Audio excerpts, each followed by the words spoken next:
Wow, we've got a really great podcast. It's really to do with epigenetics and your ability to consider how DNA is learning. Yes. And interesting because quite a few studies, of course, can confirm this, that a long-standing, of course, that, varying degrees of schizophrenia and things like that really is to do with this internal processing versus being more balanced and having your internal and external orientation and reference to things in balance. And interesting because an instrument was developed from the early 80s onward, and we finished that in 1999.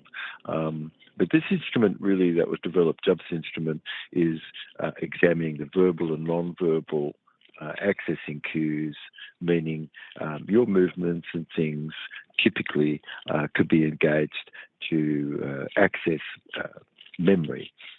Where something would be beyond what you're conscious of, let's say. So you have to access that. And so it's typical that somebody would go through a series of accessing cues, which are movements and things, and those are what triggers ever more memory. So including like robust states of pleasure and robust states of aversion, which I was looking at, just to be able to determine, what was the taxonomy of syntax of the way you're using your behaviour. Yes, that relates to this. So where someone was experiencing auditory hallucination, it could be, and you could see this, how neurology was less connected to the outside world where that was going on. Okay.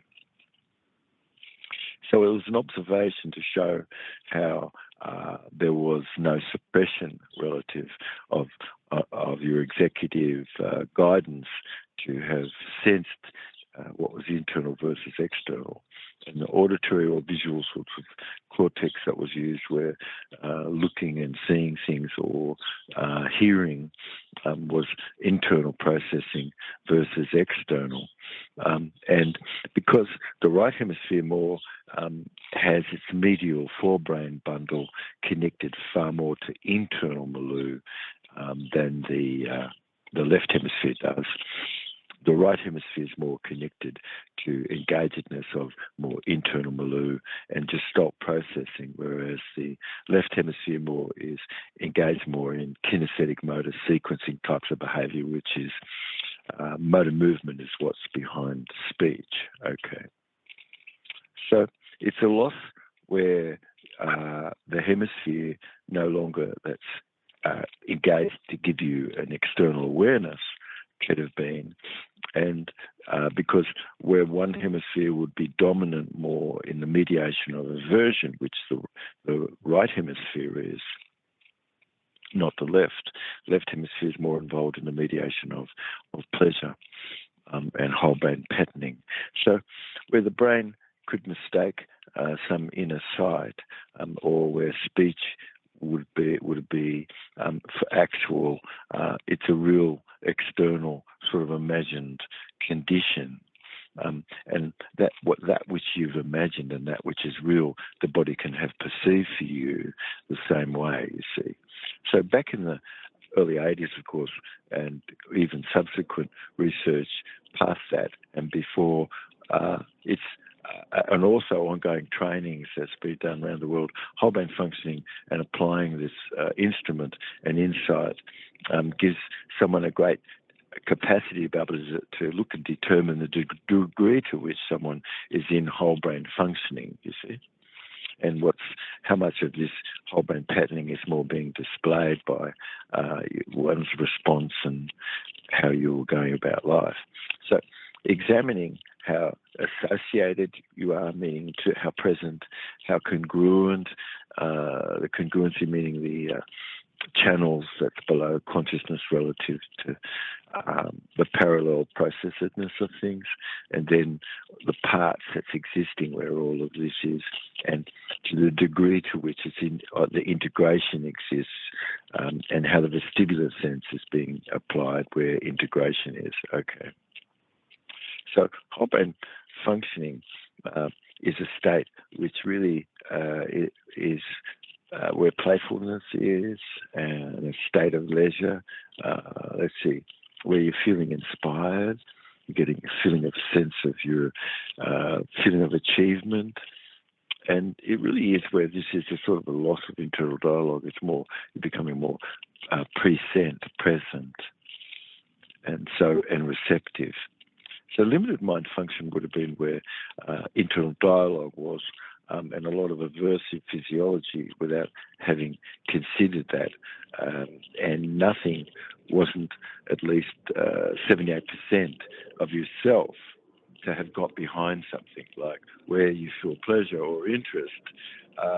It could have been mixed up, and so what gets passed on there, nothing much, you see, because you've got to get at least 78% of your nervous system behind what you're doing.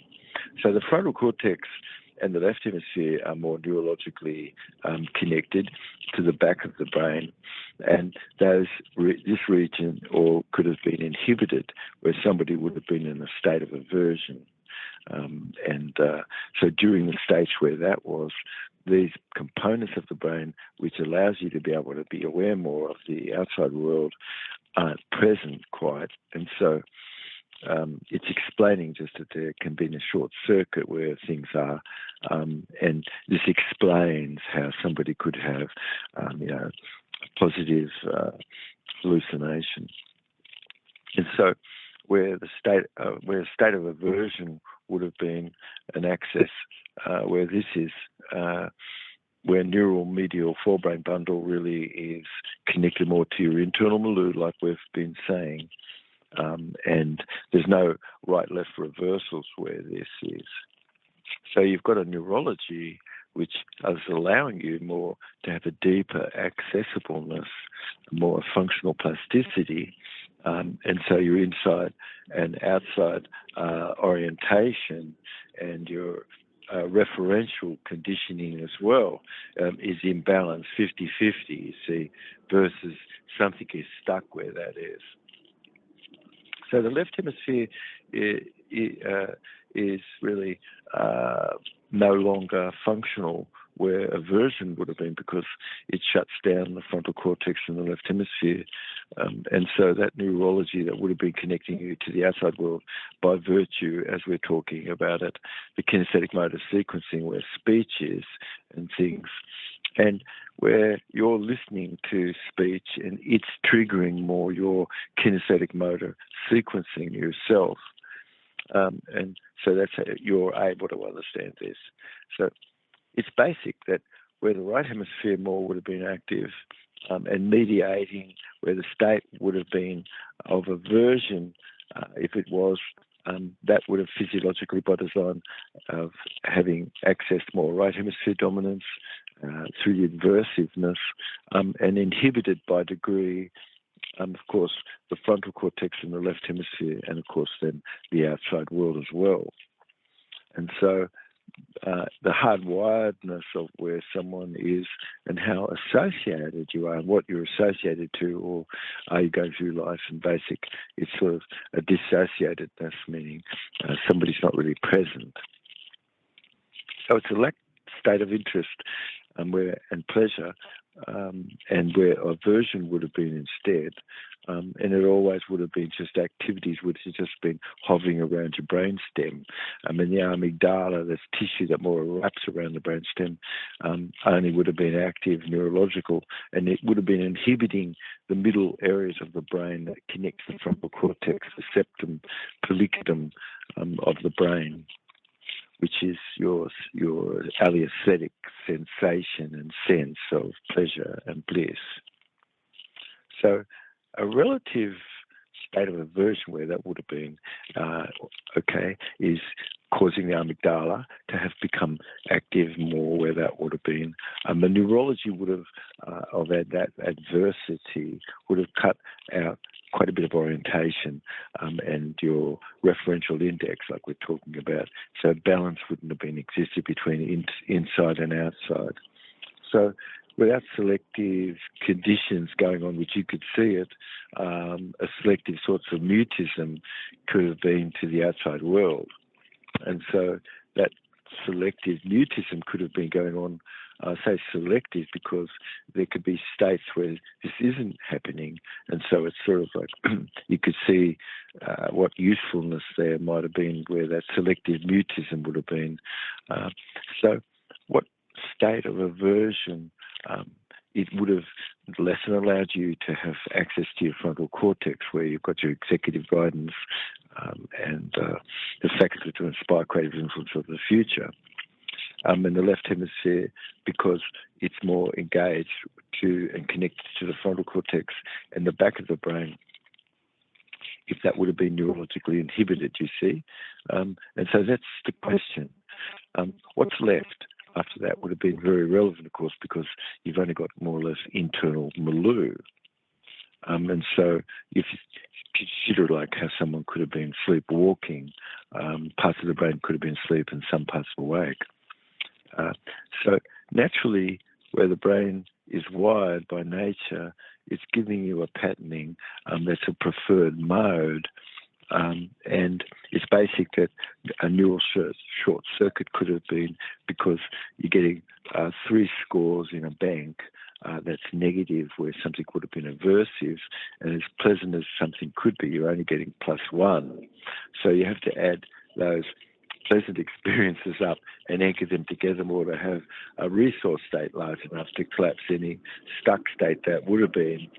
And so it's a separate capacity to have an inner auditory or visual types of processedness and feelings and imaginedness of feeling and thought as sound and visual imaging. And this paves a way where somebody could have detected and seen if the focus was more like whole brain functioning in its patterning more and its wiring instead, you see?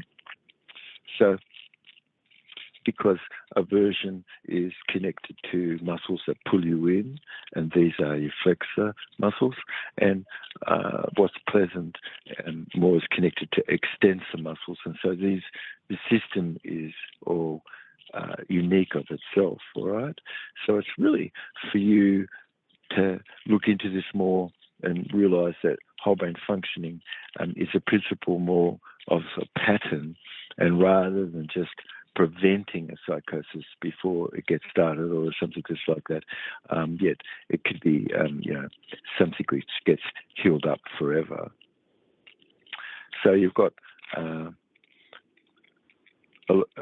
things which are like nutrients, like lion's mane, ginkgo, ginseng, ashwagandha, beetroot, bacopa, and you've got the ability to have plant-based nutraceutical more, and Lifefood nutrition and Jubb cell rejuvenation alongside whole brain functioning, and now you've got a returning even more, like arriving,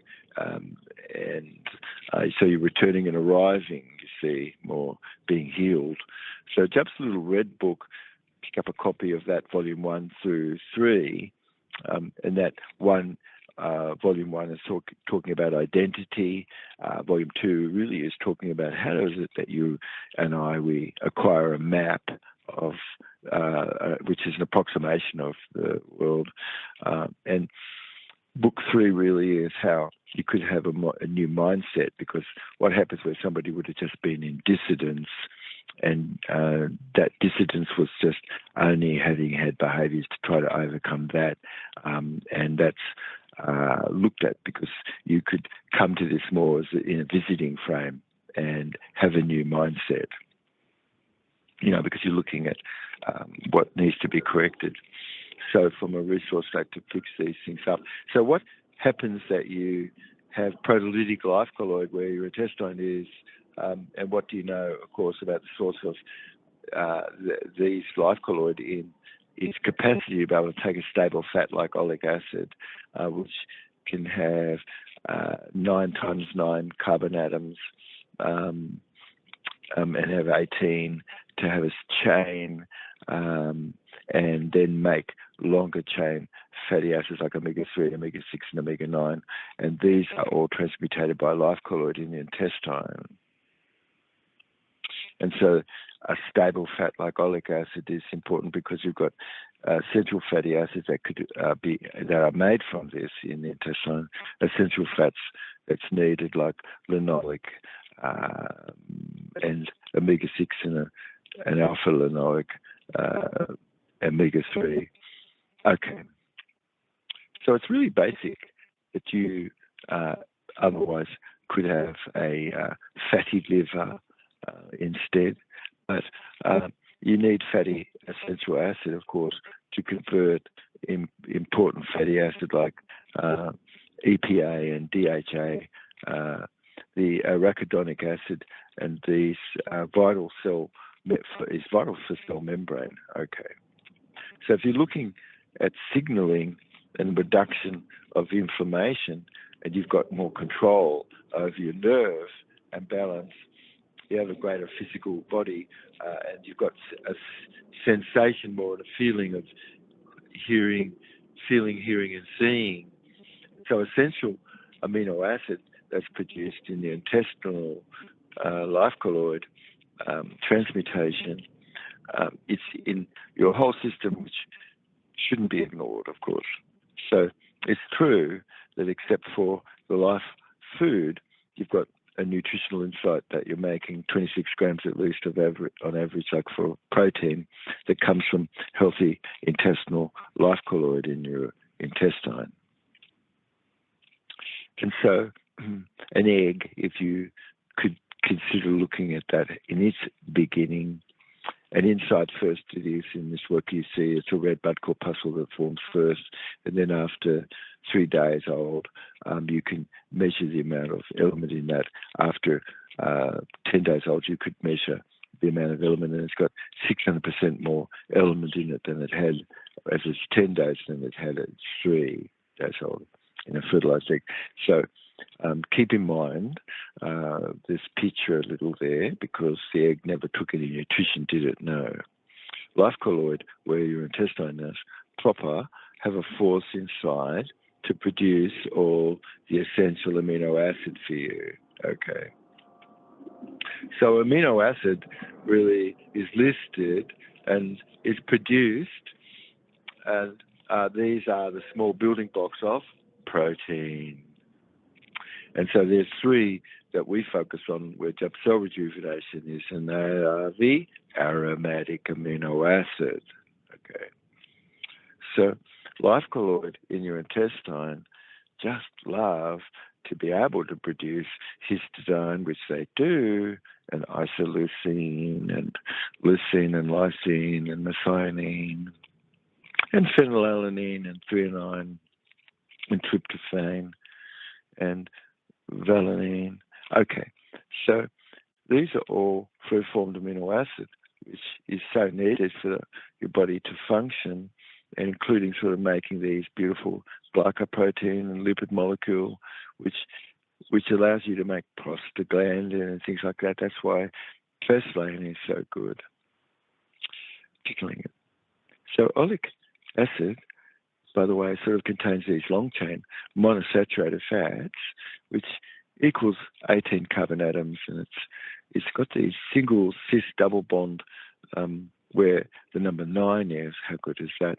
And it's got a stable maturity and isn't able to be oxidized. So it happens to be one of the more predominant types of fat that should be in a diet like you and I have, because you can make everything from it. Okay. You can make everything from it in your intestine. Okay. So the shortest chain of a stable fat in nature, like coprolic acid, which we have in a medium chain triglyceride formula for weightlifters and people people in hospital that need more to make plasma. But these really quite extraordinary. This coprolic acid, and it's very much more shorter chain monosaturated fat, and so life colloid give you this, and it's a transmutational element where the function of this is from fiber that you usually would have, but who's got that where high processed food is? Wrong. Okay, you need fiber because that's produce the substance. The life colloid produces the substance, and it's from their excrement. And it's these short chain and medium chain, fatty acids. And so, what's got a similar chain length is produced, and so you've got a short chain, and you've got substance that's incredible that you need, and you can only get it from fiber being broken down by life colloid in the intestine. And this is butyric acid, succinic acid, propionic acid, acetic acid. You've got these saturated short chain fatty acid. And so there's a double bond, and where that is at carbon 9, where these structures are. And then number 9 is really a stable bond of 18, and it's really not oxidizable. And so most of the fats are oxidized already. Okay. So Lifefood, in the interim, gives you a zeta potential for this material to be able to go where it should, and it's enzymatically active versus no, it's not. Okay.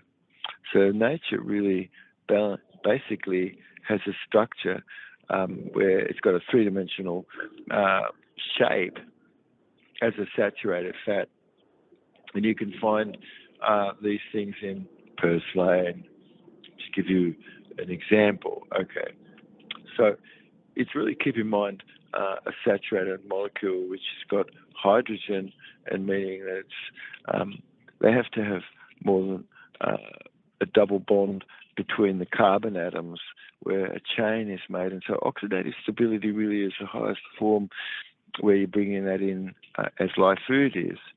And it's like purslane is, where it's pickled or something.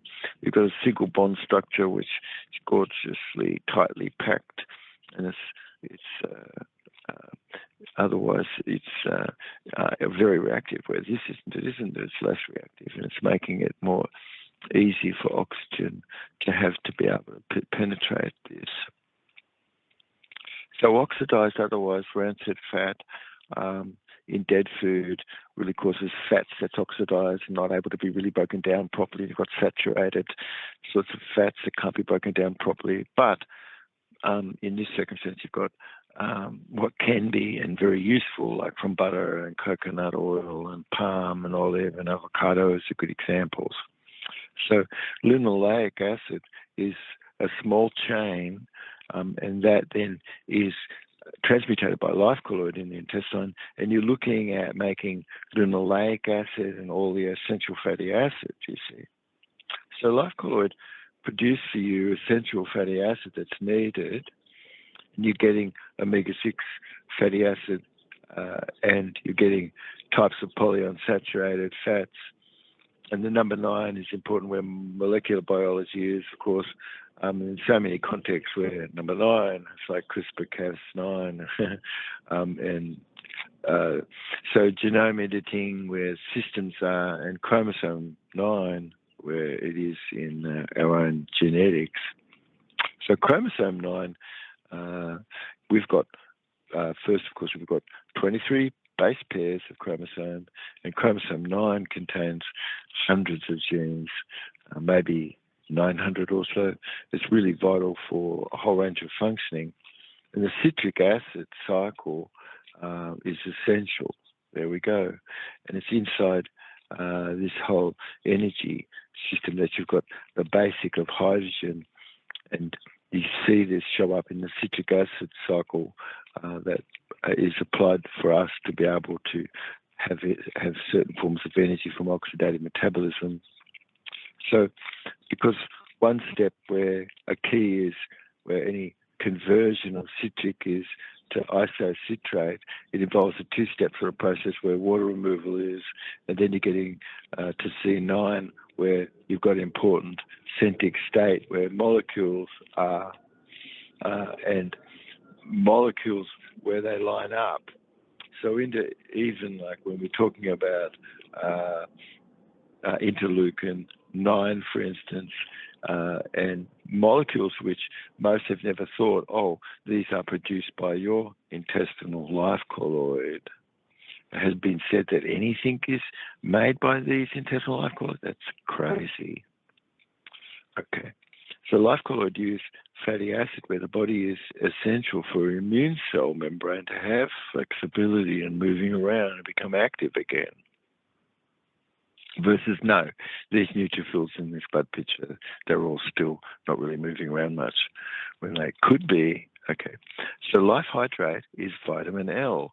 That's you could listen into other shows to learn more about life hydrate, but it's a whole food vitamin complex, and this life hydrate vitamin L is really needed by your cell membrane for its activation, and especially for hydrogen atoms to be drawn more into the membrane and allow heat and cold strike protein to come in and embed where the membrane is to be able to protect and cause you to have a lot of drought resistance and things just like that. Okay, so artificial fragrance, where that is gut helpers, that's truly harmful toxin, should be regulated.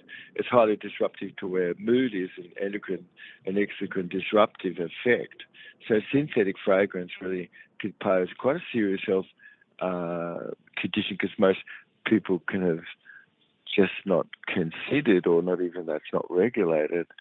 So it's long-term conditions where mental confusion and things like that, where detergents are all being used non-stop, and laundry soaps and dishwashing soaps and things which impact this intestinal garden, which the danger really is heightened where the fact is that you've got specific chemical ingredients and dozens, often hundreds of compounds, which are protected as sort of trade secret and isn't required to be disclosed. It's like, that's not right. But phthalates are horrific where the blood can't have any sickness like this, and you can't be living where a laundromat is much, but the immune function and blood cell all becoming pinched and not proper of a shape, and blood clumped, and petroleum and benzo hydrides exposure. And so that's linked to chronic effect and certain neoplastic conditioning. So it's like, could be in the house, but then if you're breathing it, it's in your blood because you're breathing it. So the body and the brain, in its relativeness and actual ingestion of things, it's really where Lifefood is, and you've got herb and beverage that really is life begetting life versus dead. So life-threateningness would all then cause the tissue of the body to have broken down more into fermentive types of state and a lack of energy. But where a needle would have been not aspirated and punctured someone. But what's the reproductive issues where phthalate exposure is to that tissue? And it's just full of microplastic and other things, of course. So where decreased sperm could have been inequality for adult men and prenatal exposure to chemical really is associated with adverse effect in reproductive development. And baby boys' potential have greater issue because their blood-brain barrier isn't formed until they're at least 18. And so, and what about fertility for the ovary and the function for her?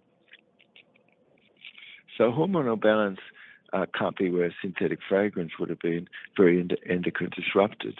And phthalate and synthetic musk and all mimic and interfere with the natural hormone. So birth defect and exposure to phthalate, where pregnancy is really linked to neurodevelopmental types of challenge where children and the potential risks of all of that leads complex to autistic types of or attention deficit hyperactive disorders of the symptoms. So neoplasm risk is great where somebody would have been just their blood drinking something like it was a reward, but washing it for clothes and not broken down, and just for a long time. Some of it maybe 7 years. Wow, that's not good. So it's really in the blood and epigenetic knockout sort of for gene, and so that's really bad for you. It's really one of those things that you pay attention to this because you could have a longer life by a better focus of all. So it's the amino acid that's an essential component of molecule. And what about xenoestrogen we've been talking about, and harmful toxic volatileness of artificial fragrance in causing mold, fungus, and yeast to end up being in the body. And lead, where it leads more to chemical toxicity. And where the developing brain is, you've got endocrine disrupting chemical, and you've got by these bisphenol A, for instance, phthalates, that's BPAs, got polychlorinated sort of biphenols, PCBs. And these cause the nervous system effect, including depressed condition and decrepitness.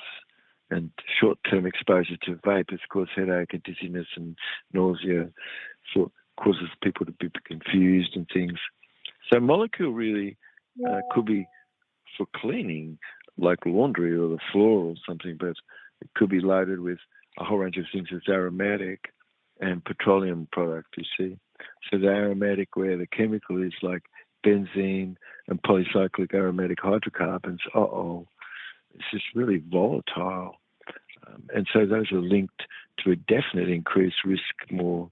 And so benzenes, which, these synthetic perfumes and things aren't natural whatsoever, are very estrogenic. So because they impact things more estrogenically. So mycotoxin is, of course, another estrogenics, but sources of mold where food is, and grain and nut and cheese, and the effect of mycotoxin, that's neurotoxic effect where neurotransmitter regulations will be. It's a caused condition you can focus on where neuroinflammation was, and that's never not linked to depressedness or anxiety or cognitive impairment. So fragrant molecule is toxic and synthetic and dangerous in the nerve tissue. So fragrance, like molecules of aspartamate, like polysorbate 80, monosodium glutamates and things, all can be put into an array of things. So these things are really like dead food consumption can really be associated with risk of mental health and disorders more, and disrupting where neurotransmitters would have been, where the hippocampus is and this sort of thing. So the septal conditioning that creates more whole brain functioning versus the amygdala function, toxin noise triggers more amygdala function, basically. So excessive nutrients are associated more with like pear-shaped bodies, and characterized more by weight gain, where fat accumulation is around the hips and the thighs and the butt.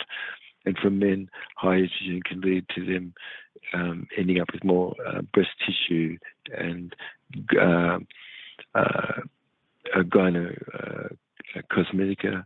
And so you've got excessive cortisol release, and you've got people that end up more like moon-faced, and the face becomes all fat and full and round and flushed, and it's fat accumulation where fluid retention is. So looking at adipose tissue and where that develops, it could be developing up on the upper back and the base of the neck and between the shoulder blades, and ending up eventually causing a state of cachexia, which is just eventual wastedness of the body. But you've got the trunk and abdomen especially that would have been accumulating these dangerous types of fat in visceral surround also, where you've got internal organ. And once that starts to thin more, people will can have gone into a state of cachexia, meaning a wastedness, toward the end of the life. So synthetic fragrances should really be avoided where you could be due diligence to keep that out. It's a very significant concern in impacting our health, primarily because fragrance could be hiding complex, undisclosed mix of potential sort of harmful compounds. So you could avoid it at all costs because it's an exposure to synthetic fragrance, and nobody could say anything exists because nothing is advertised where the label per se is. So synthetic fragrances contain over 3,000 different sorts of chemicals used in the industry, and it's just a cocktail of poison. And so allergen is probably one of the top 5 allergens. So because of its strong connection to scent, to memory and fragrance, the products of those sorts of things cross over the blood-brain barrier, and it's really important because you could see that fragrance could have a potential effect. It does, and a neurotoxicity. And one's going to say that doesn't impact schizophrenia and dementia and pancreatic disruption, which it does. So whole brain patterning and looking at the disruptions that you ordinarily have, and what's the organ and the physiological level where it is where synthetic fragrance is. So it has an impact on the brain and affect where levels are dopamine and serotonin, and synthetic fragrance tightens even more what impact something can have been emotional and the states that's triggered to amygdala. And so you're really looking at science even more, and you're looking at resting and fasting. But no, stress doesn't rewrite your DNA and using. And so Lifefood resilience, where you can understand that plant-based nutrient is and using process toward longevity, it isn't a breakthrough, it's something stood time worn, that the future where any anti-aging approaches to extending life, you really reprogram the DNA to live longer. And so it's remarkable, of course, because it's the prospect that anti-aging therapies, where you are, it is a discovery that's fascinating because you've got a challenge, which is understanding the possible terms where life colloid is and the relation to epigenetics, like we're talking about. So aging or using really is a considered natural, inevitable condition of your ability to circumvent what you could as a process, and it's your genetic blueprint which holds the key for you unlocking longer, healthier lives. And looking into this, you could see a radical change where the DNA is being replicated, and could you eventually have undergone more these epigenetic conditioning that could slow down and reverse where agedness was. And this really is a day that you're reaching more.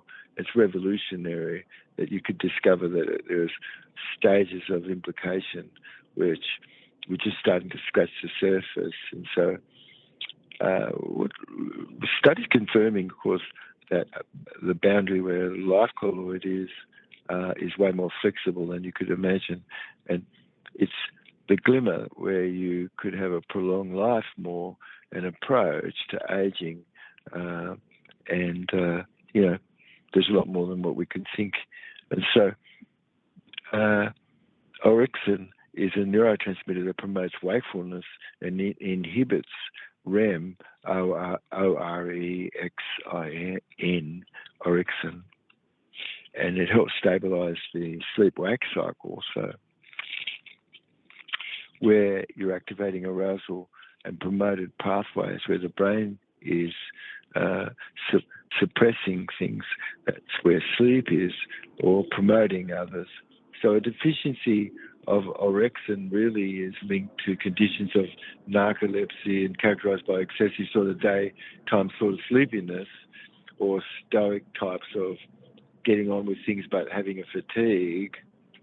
So drugs like cytotoxic sorts of impact on this orexin system, and drugs could induce more fatigue and suppress activities of orexin neuron, where the hypothalamus is. So dead food consumption impacts where your membrane is and how functional things are. And used to have a stance where cytotoxic impact could have been, where orexin system is, it could have been knocked out and then induced fatigue and suppressed activities of orexin neuron itself, where the hypothalamus is. And so where you change something, you're changing things around where analog sculpting is, and so the body could start to automatically adapt more and change. But aversion lived, and how about hot brain functioning ever being more installed instead? So psychological mutism, where that would have been, and the non-lexical intelligence sort of resonance, that where speech could have been a psychological factor of someone feeling a bit of severe anxiety or over speech, or having to have a speech, or some emotional disturbance where someone doesn't have ability to speak.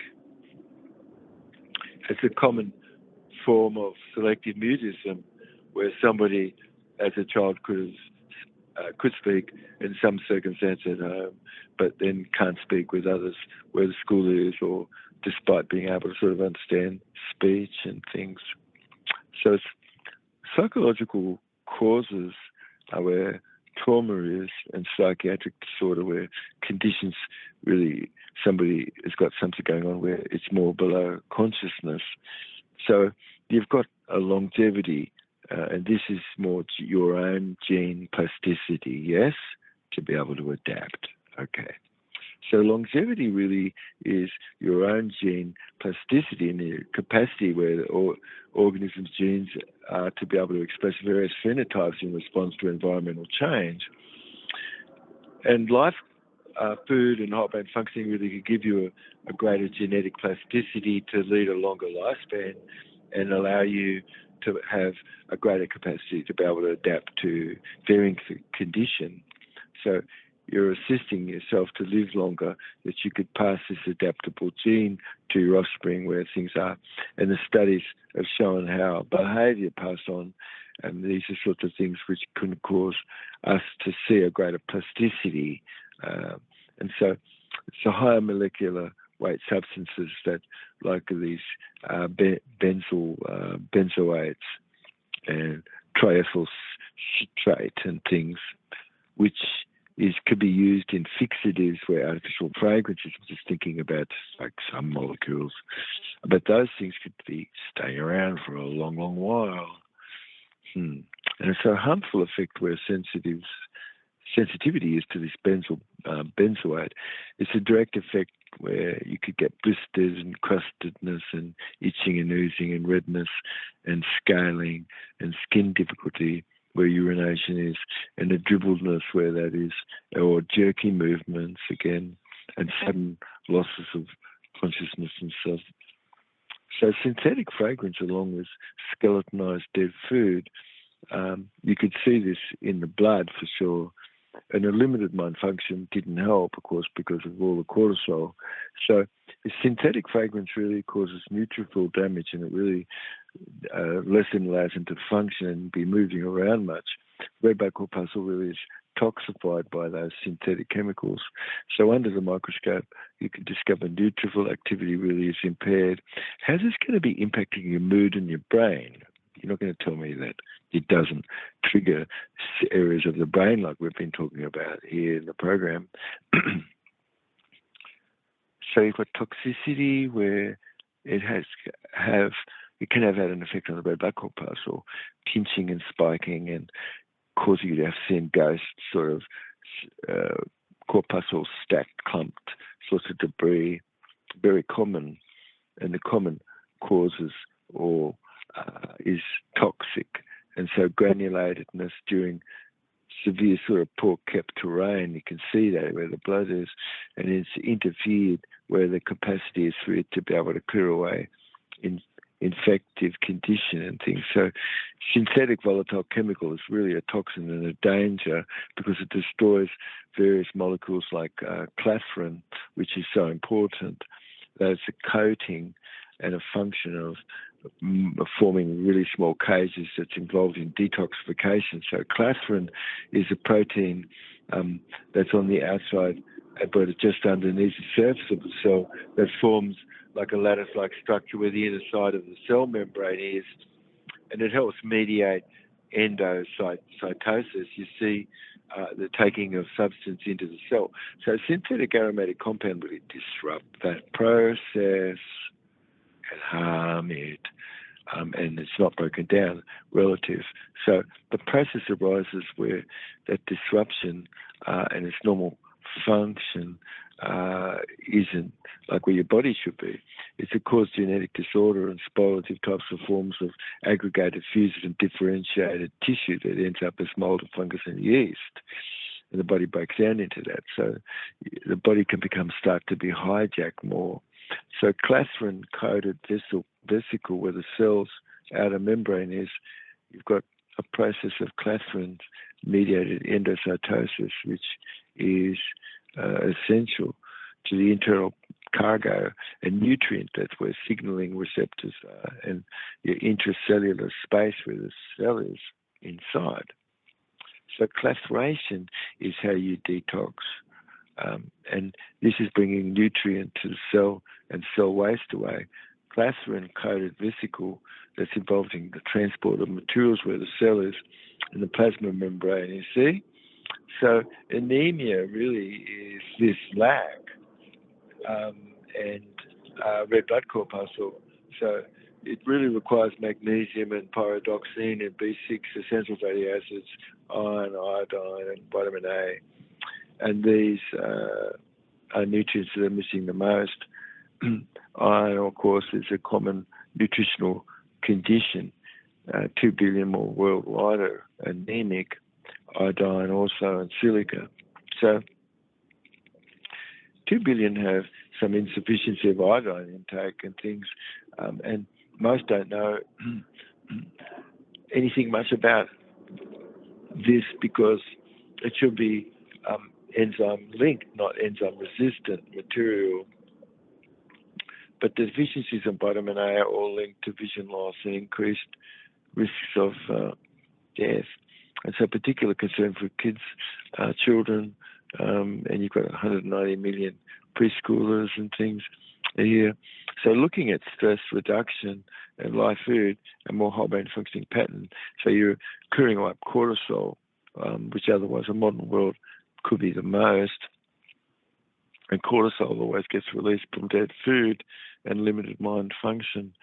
And 3 other stress hormones, you see, it's consistent that it could always have raised calcium or affected calcium, and it's rapid and it's temporary, sort of increasing calcium and decreasing and stimulating calcium, more release from the cells and sticky, thickened mucus, but also excitotoxic conditioning of the cells.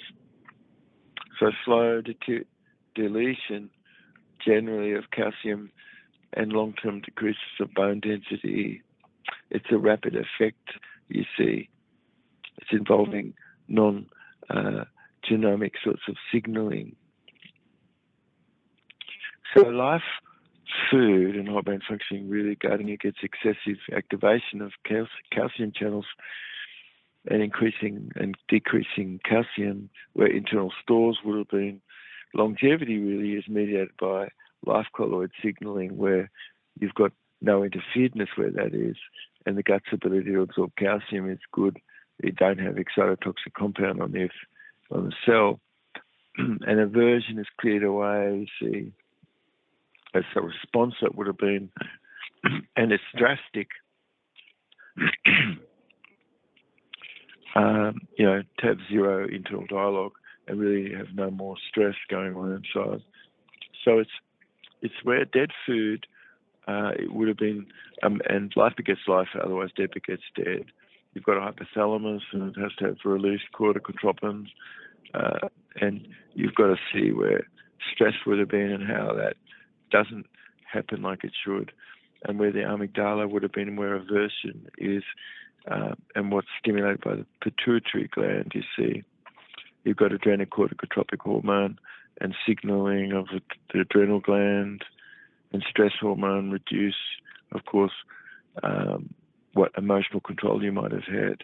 And so keeping it at a level of 2, not letting emotion rise above the level of 2, where it's got a scale of 10 and nothing goes above 10, right? Okay. So finding heavy amounts of cortisol otherwise, and catecholamine, where adrenaline and norepinephrine, vasopressin, and you've got excessive growth hormones otherwise too, and aging, and you're starting to get all dried up where that would have been.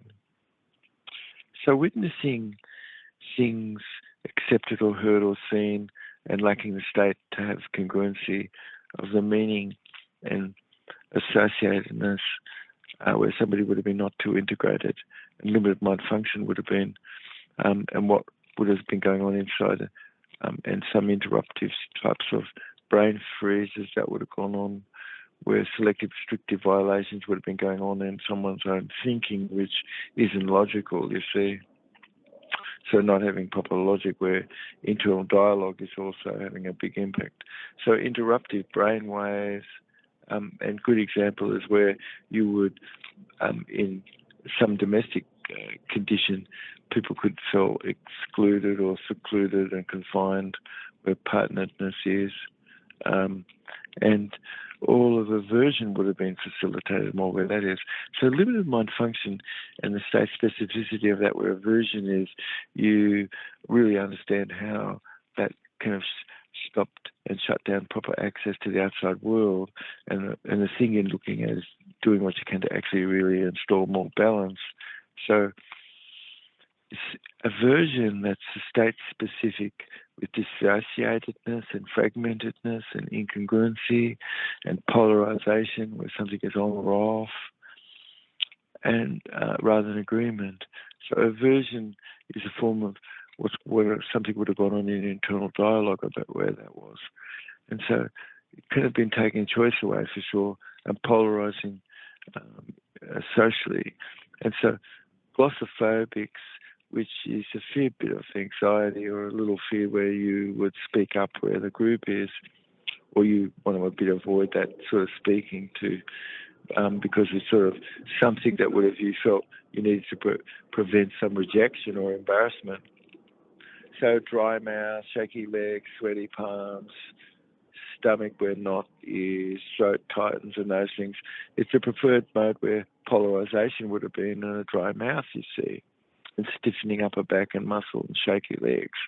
So nausea and the panic, this is what the vestibular system is doing when it's not being used properly.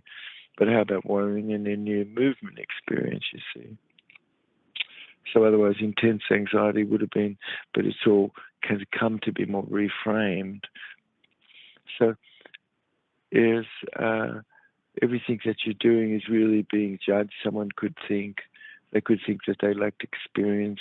It could be just more about perfection rather than being more total.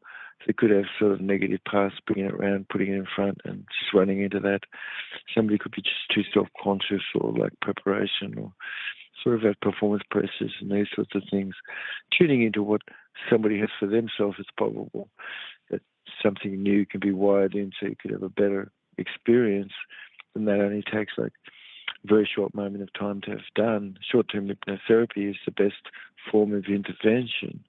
So healthy fear, where it's actual, an internal fear of speaking, for instance, you're in front of an audience or speaking up in public, it's a logic that if it wasn't logic, that's the cause of someone's scaredness or felt, and it's psychological, but having physiological effects, of course.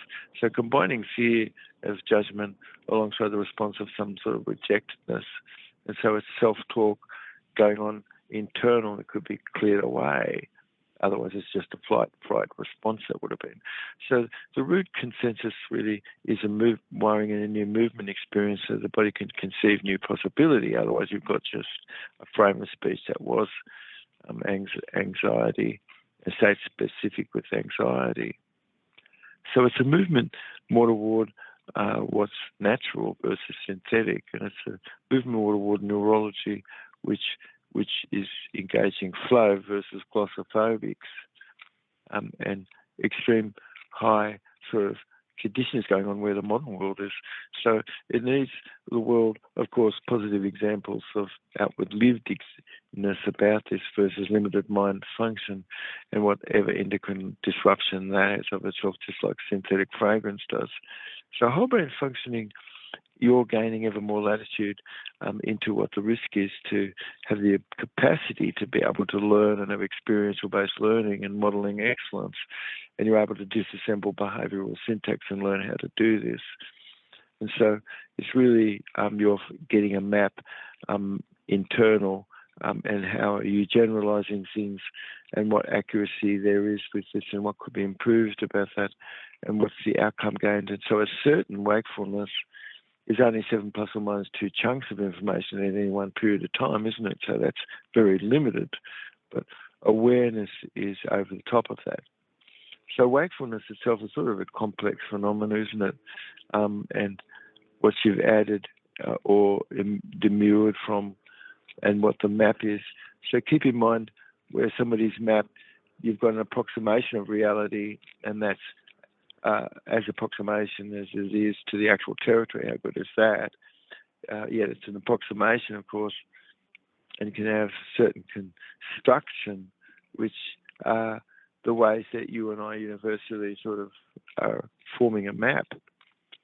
So the ailment, whatever is triggered where the gut is, it's typical that it is, and even arthritis or form of fibromyalgia, cognitive conditioning is all triggered.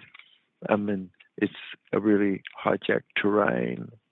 So the intestinal life colloid really help you have a good immune system and balancing your immune response. And you're looking at more Jubb cell rejuvenation, aiding in detoxification and converting the toxic compounds that were and producing more essential nutrient like vitamin K and B and things, you see. So Lifefood could give you more clathrin and seal up and cause you to have a tight junction fit rather than leaky gut. Short-chain fatty acids can be produced by life colloid and break down fibre. You've got proteolytic life colloid that maintain a strong intestinal barrier for you where defense is. And so it's natural that you can act more where you've got your bloodborne inhibitors. You've got succinic acid and lactic acid and citric acid and malic acid, and beneficial compound which the blood is able to be kept good. So the double spore could just remain where that is and not aggregated, fused and differentiated into a whole range of non-ecological life colloid. And so, how about giving oneself a bit of a fast and a rest during the day, being more monophasic? So life colloid in your intestine really could be able to transmutate element, and you've got the fermentedness of what's non-digestible sort of carbohydrate, where you've got very useful short-chain fatty acids like C15, which is, somebody should be a bit of a scavenger hunt to find where to get that C15 from, because that helps clear up breast cancer and things just like that. So it's an almond gouda, of course, which is aged, and how that's introduced where the culture is, and you can find these elements, which is whole fat, but it's not a dairy product per se, not at all. It's totally plant-based. So it's a benefit that includes the support of your essential health and strengthening all the membrane and lowering inflammation. So it's terrific that nutrient could be offered ever more, and you've got a reducing of the risk of conditions like diabetes and heart disease. And so you've got these very incredible nutrients that could be made where your intestinal tract is, providing you've got live food. So pentadecanoic acid, that's C15 we're talking about, is an essential odd chain saturated fatty acid with broad activities. Of course, it really comes about because you've got life colloid synthesis of primary origin, and the appendix where your tissue is an adenoid tissue all participate where life colloid response is. And this pentadecanoic acid is, and it's an intestinal life colloid that give you and allow you to have this.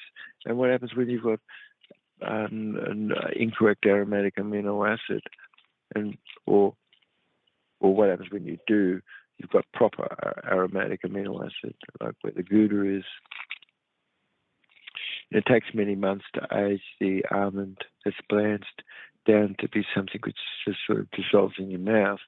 So it's an aromatic amino acid that's abundant in anandamide, and it's an anandamide receptor that reinforces bliss. And it's a stage of empty fullness where you've got activities and you're socializing and suffering otherwise, where seizures would have been an excitatory neurotransmitter would have been in respect of the excitation that should be balanced where inhibition is in neurology. But blood could have its proper positive acid where the blood is, and the red blood corpuscle is kept discrete. So your gut really gives you all the needed enzyme, and there is no such thing as a deficient fatty acid synthesis shortage, but an enzyme to break down nutrients. So you've got mood molecule, which you've got this mood assist. So intestinal tract is your primary life colloidal production and body signaling. Then you've got scent, you see? So it's a production of what's not that, like synthesized, synthetic. Otherwise, natural product like the Gouda has its, what's synthesized here is body signal, and that quickly can easily be broken down in the production of synthesizedness where signal is. And so you need enzymes to help break things down, like amide sort of hydrolases, for instance. And so the enzymes of a fatty acid, amide hydrolase, is existing. And so otherwise you've got inhibitory conditions like GABA and chloride and bicarb molecule, which assist, your body. But what happens where you've got alkalosis? You've breathed off all your carbon. And so those are things which could have caused more seizure otherwise.